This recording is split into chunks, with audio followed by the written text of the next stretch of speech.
So Ann, you've been long arm quilting for, well, since 2000, so that's 23 years.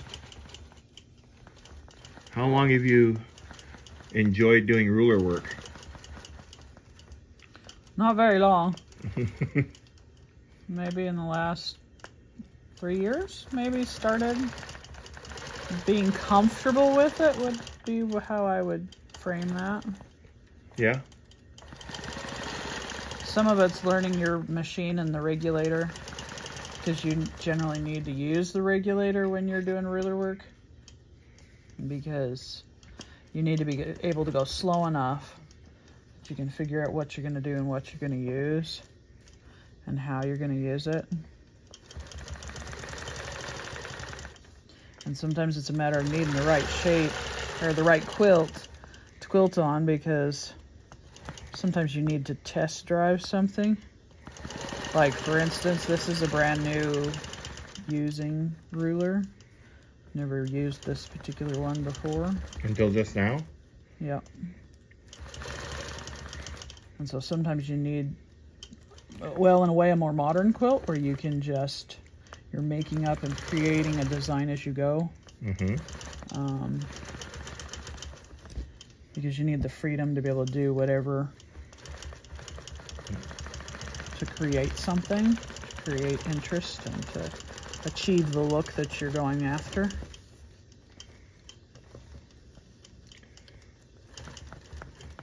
And in some book, I don't remember, unfortunately, what book it was, that I happened to pick up on ruler quilting, machine long arm ruler quilting, talked about using the ruler just as a guide. And that kind of freed me up to learn to like ruler work, because before I used to just, I didn't like it at all. Is because rulers are very difficult to use if you don't have a good base. We've got a good table under here. It's right here, right now, and it's sturdy. You want a table that's good and sturdy, because you're putting pressure there. You don't want too much pressure, because then your quilt doesn't move. But, and that's part of it. You kind of hold this loosely, but you also need, like this particular one has some sticky stuff on the back of it. This one does not. These have some guidelines and numbers. Just the numbers is because these are all interlocking. I have a whole set of circles that are interlocking. This one has a little bit of something on the back that keeps it from sliding too much. Some people will wear your machine gear gloves to hold their ruler, just because it helps you. I like to put a finger or two off, because that helps me hold it.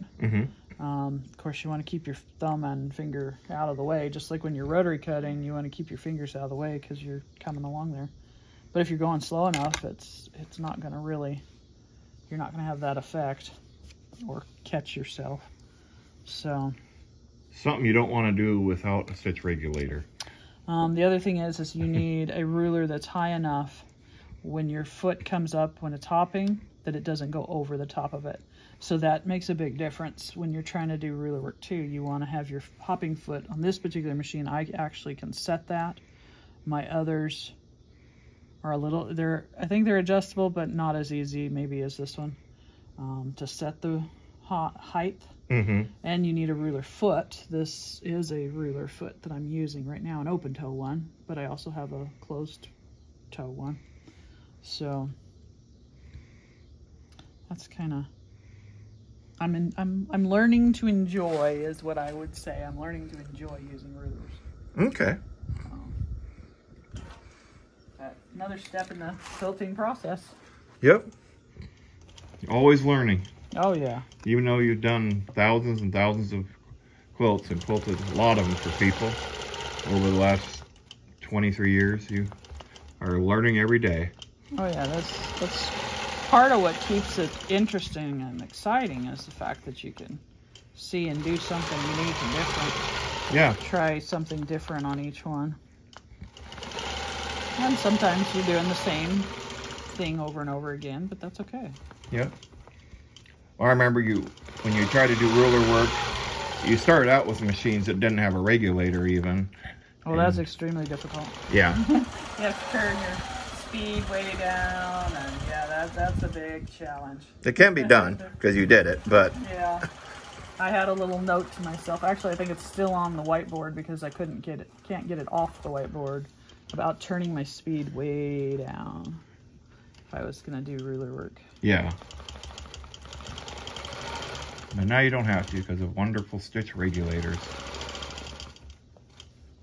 Well, I'm learning to relax a little bit and just go with what you're doing. And each machine is different, how they work. Well, brand as far as that. Well, learning how to hold it and which hand you like to use for, Yep. for where. And sometimes, like right now, I'm using the edge of the foot as my spacer guide. Sometimes you use the actual guides on the ruler. But sometimes those are not always in the right spot, so I've got some special tape that I can stick on the ruler Yeah. if I really want to know a specific location. Come around this way to see what you can.